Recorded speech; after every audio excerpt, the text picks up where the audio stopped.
सेशनमध्ये चर्चा करतो तेव्हा सर्वच जण महाराष्ट्राच्या हिताचे निर्णय नाही तर चर्चा करण्याचा प्रयत्न अध्यक्ष महोदय आपण करत असतो। कधी सत्तेत ही बाजू असते, सत्तेत ती बाजू असते। अध्यक्ष महोदय, प्रत्येक सेशनमध्ये आपण आपल्या राज्याला $1 ट्रिलियन इकॉनॉमी करण्याचा विचार करतो। अध्यक्ष महोदय, पण जेव्हा आपण $1 ट्रिलियन इकॉनॉमी आपल्या राज्याची व्हावी यासाठी प्रयत्न करत असतो, चर्चा करत असतो आणि त्याच वेळेस जेव्हा अध्यक्ष महोदय असा प्रकारचा फोटो नाही तर व्हिडिओ ज्याच्यामध्ये 65 वर्षाचे अंबादास पवार हे शेतकरी लातूर जिल्ह्याचे आणि त्यांची पत्नी हे दोघं बैल परवडत नाही, ट्रॅक्टर परवडत नाही म्हणून स्वतःच्या खांद्यावर औत ओढतात, ते हे चित्र अतिशय दुःख देणारं अध्यक्ष महोदय आहे। अध्यक्ष महोदय, या शेतकऱ्यांना जेव्हा मंत्री महोदयांनी फोन केला, कृषी मंत्र्यांनी फोन केला, ती परिस्थिती बघून कृषी मंत्र्यांनी बियाणे पाठवण्याची व्यवस्था केली। मंत्री महोदयांचं या बाबतीत मी कौतुक करतो। पण अध्यक्ष महोदय, 1-2 शेतकऱ्याचा हा प्रश्न नाही, या महाराष्ट्रामध्ये असणाऱ्या करोडो शेतकऱ्यांचा हा प्रश्न आहे आणि करोडो शेतकऱ्यांना आपण असंच फोन करून बियाणं पाठवून हा विषय अध्यक्ष महोदय सुटणार नाही।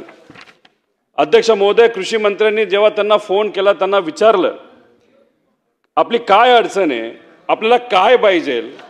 अध्यक्ष महोदय, त्या 65 वर्षाच्या शेतकऱ्यांनी जे उत्तर दिलं ते अतिशय महत्त्वाचं आहे। त्यांनी सांगितलं की माझ्या मालाला भाव मिळावा आणि कर्जमाफी व्हावी। आमच्या सर्वांची हीच अध्यक्ष महोदय मागणी आहे। आम्ही सुद्धा मतदारसंघामध्ये जातो, शेतकऱ्यांपर्यंत पोहोचतो, त्यांची व्यथा समजून घेतो आणि सगळ्या शेतकऱ्यांचं हेच म्हणणं आहे की आमच्या मालाला भाव मिळावा आणि कर्जमाफी व्हावी। भावांतर योजना कशासाठी आणावी, कशासाठी आम्ही पाठपुरावा करतोय अध्यक्ष महोदय, याच्यासाठीच। मार्केट काय वर खाली होत राहतं, पण भावांतर योजना असेल तर जेव्हा मार्केट खाली जातं तेव्हा सरकारकडनं त्या शेतकऱ्याला मदत मिळते आणि तो पैसा त्याच्या हातामध्ये आल्यानंतर जे काय कर्ज त्याने घेतलेलं आहे, जो काय खर्च त्याने केलेला आहे, तो त्याच्यामधून निघून आपल्या घराला 4 पैसे, आपल्या कुटुंबाला 4 पैसे अध्यक्ष महोदय त्या व्यक्तीला तिथं मिळू शकतात। कर्जमाफीची मागणी का होते? जेव्हा शेतामध्ये कष्ट करून एखादं पीक घेतलं जातं आणि जेव्हा खऱ्या अर्थाने आता ते पीक विकायचे, मार्केटपर्यंत पोहोचायचं, तोपर्यंत मार्केट डाऊन होतं। कांद्याच्या बाबतीत तेच झालं, सोयाबीनच्या बाबतीत तेच झालं, कपाशीच्या बाबतीत तेच झालं। मग जेवढा खर्च होतोय त्याच्यापेक्षा कमी पैसा जर मार्केटमधून मिळणार असेल तर अध्यक्ष महोदय कर्जबाजारी झाल्याशिवाय पर्याय नाही। आणि आज हजारो लाखो करोडो शेतकरी आज कर्जमाफी अध्यक्ष महोदय झाले, म्हणून शेतकरी म्हणतोय की आम्हाला कर्जमाफी द्या। इलेक्शनच्या आधी सर्वच लोक भाषण करत असतात। भाषण करत असताना अनेक लोकांनी सांगितलं जे आज सत्तेत आहेत की आम्ही कर्जमाफी करणार, 7-12 कोरा कोरा कोरा करणार। शेतकऱ्याला ते खरं वाटलं, कारण का अडचणीच्या काळामध्ये जर कोणी आपल्याला मदत करत असेल, शब्द देत असेल आणि एक प्रमुख नेता असेल तर लोकांना असं वाटतं की हे होणार आणि त्या अनुषंगाने मतं मिळाली, सत्ता मिळाली। पण आता ती वेळ आहे आमच्या या शेतकऱ्याला अध्यक्ष महोदय मदत करायची आणि जर ती मदत नाही केली तर दुर्दैव असं की आत्महत्या मोठ्या प्रमाणात वाढतील। आज दिवसाला अध्यक्ष महोदय 8 आत्महत्या या आपल्या या महाराष्ट्रामध्ये होत आहेत। अध्यक्ष महोदय, थोडासा अभ्यास करत असताना काही केंद्र सरकारचे आकडे बघितले। केंद्र सरकारने दिलेल्या आकड्यानुसार महाराष्ट्राचे शेतकरी कुटुंबाचे सरासरी महिन्याची कमाई किती आहे अध्यक्ष महोदय? 11,492 रुपये। हेच पंजाबमध्ये किती आहे तर महिन्याला 26,000 रुपये, हरियाणामध्ये 22,000 रुपये। अध्यक्ष महोदय, महाराष्ट्राचा शेतकरी कुटुंब महिन्याला किती कमवतोय तर 11,492। मुंबईमध्ये एका रात्री एका हॉटेलमध्ये आपल्याला राहायचं असेल तर ह्याच्यापेक्षा कितीतरी अध्यक्ष महोदय जास्त रुपये आपल्याला द्यावे लागतात, खाणं पिणं वेगळं। अध्यक्ष महोदय, याच्यावर आपल्या खऱ्या अर्थाने काम करायची जरूरत आहे। सरकारमधला नेता जर एखादी योजना आणत असेल आणि ती चांगली असेल आणि शेतकऱ्याच्या हितासाठी असेल आणि पंजाबच्या पुढे जर आपण आपल्या शेतकऱ्याचं उत्पन्न महिन्याचं नेऊ शकत असेल तर अध्यक्ष महोदय, विरोधक म्हणून आम्ही सुद्धा सपोर्ट करू। अध्यक्ष महोदय, या विषयावर खऱ्या अर्थाने लक्ष देण्याची जरूरत आहे. केंद्र सरकारच्या आकडेवारीनुसार महाराष्ट्रातील शेतकरी कुटुंबावर सरासरी व्यक्तिगत 82,000चं कर्ज आहे अध्यक्ष महोदय, आणि हे त्यांना परतफेड करता येत नाही. म्हणून आम्ही सर्वजण अध्यक्ष महोदय म्हणतोय की या शेतकऱ्याला खऱ्या अर्थाने कर्जमाफी आज देण्याची जरूरत आहे आणि भावांतर योजना काही झालं तरी आणण्याची अध्यक्ष महोदय जरूरत आहे. अध्यक्ष महोदय, भावांतर योजना का आणावी लागते? कारण मार्केट अचानक पडतं.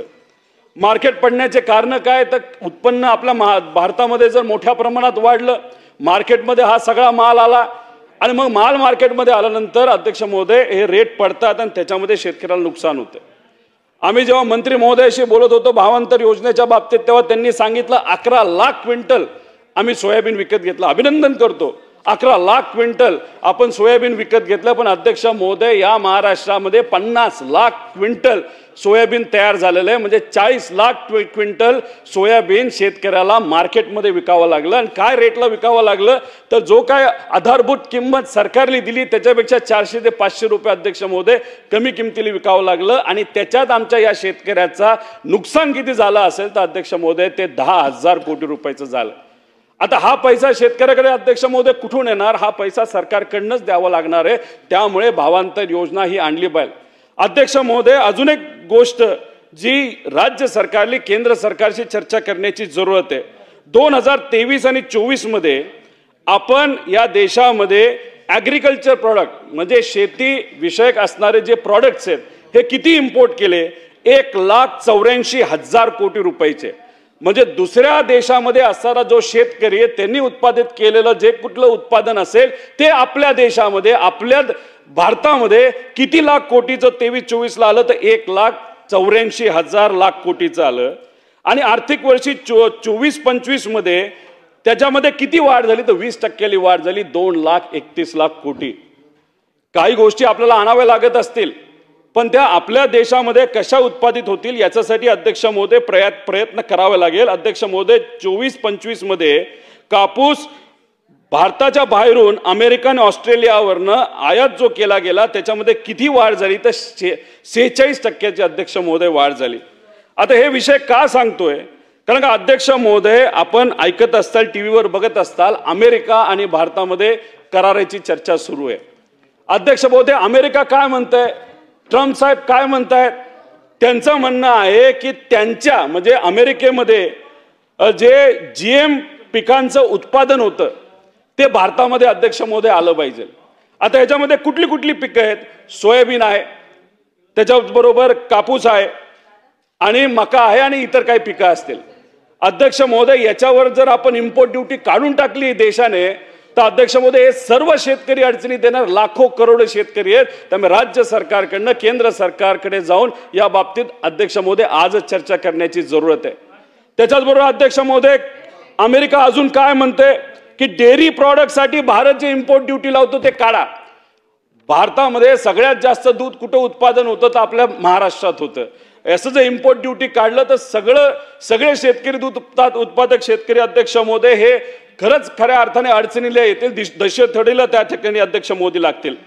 आणि भारतामध्ये आणि अमेरिकेमध्ये फरक काय? तर तिथं जीएम क्रॉप घेतलं जातं आणि आपल्या देशामध्ये जीएम क्रॉप अलाउड नाही. म्हणजे आपल्यामध्ये जर आपण बघितलं तर भारतात सोयाबीन उत्पादक क्षमता एका हेक्टरवर 1 टन आपल्याला मिळतं, तेच अमेरिकेमध्ये 4.2 टन मिळतं अध्यक्ष महोदय.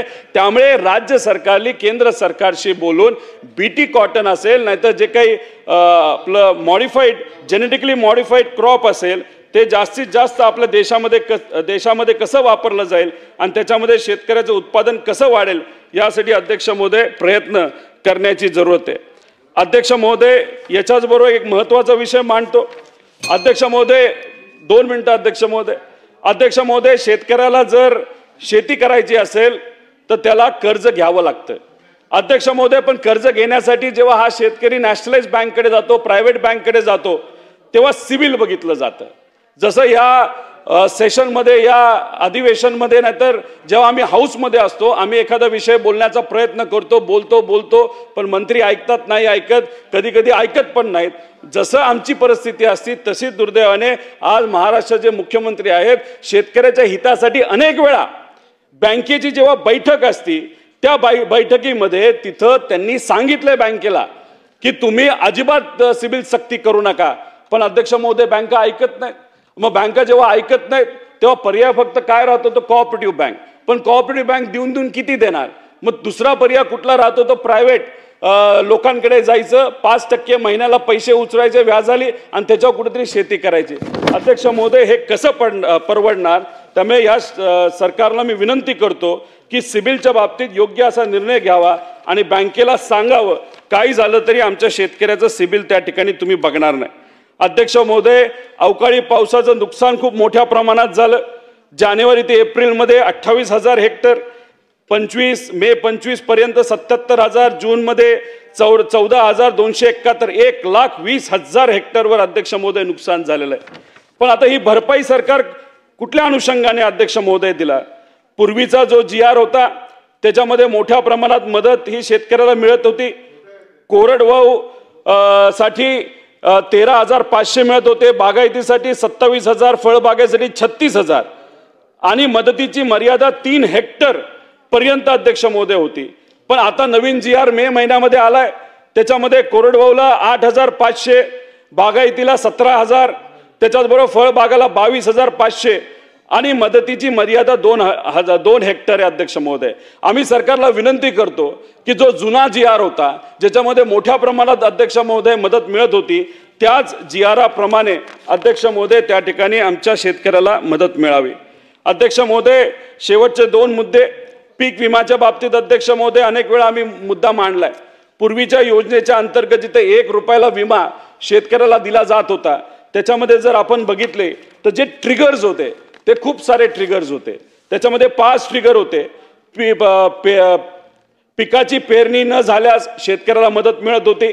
स्थानिक आपत्ती, लोकलाइज कॅलॅमिटी, काही सर्कलमध्ये पाऊस पडतो, काही मध्ये पडत नाही, तेव्हा मदत मिळत होती. पिकाच्या हंगामात प्रतिकूल परिस्थितीमुळे होणारे नुकसान, म्हणजे तुम्ही पेरणी केली, पाऊस काळ थोडा दिवस नाही आला, त्यात नुकसान झालं तरी मदत मिळत होती. काढणी, पोस्ट हार्वेस्ट लॉस, काढणी परिक्षेत्रात नुकसान, तेव्हा मदत मिळत होती. आणि शेवटी उत्पादित येणारे गट, म्हणजे जे आपण काढणी प्रयोगानंतर, तेव्हा मदत मिळत होती. अध्यक्ष महोदय, आता नवीन GR जर आपण बघितला, नाही तर जी काय विमा कंपनी आहे त्यांनी फक्त एकच ट्रिगर ठेवलाय, ते म्हणजे कापणी प्रयोगाच्या वेळेस. अध्यक्ष महोदय, आम्ही थोडासा अभ्यास केला. 2024ला 2,428 कोटी रुपये शेतकऱ्याला विमा कंपन्यांनी दिले आणि अध्यक्ष महोदय त्याच्यामध्ये 1,721 कोटी रुपये हे बाकी 4 ट्रिगर जे आहे, जे आता अध्यक्ष महोदय काढून टाकले, त्याच्या अनुषंगाने 1,700 कोटी रुपये दिले आणि फक्त जो शेवटचा एकच त्यांनी ट्रिगर अध्यक्ष महोदय ठेवला होता, त्या 682 कोटी रुपये अध्यक्ष महोदय मिळाले. म्हणजे यंदा तशीच परिस्थिती आहे. म्हणजे त्याचा अर्थ 70% शेतकऱ्याला या विमा कंपनी अध्यक्ष महोदय काही देणार नाही, अशी परिस्थिती येत्या काळामध्ये येऊ शकते.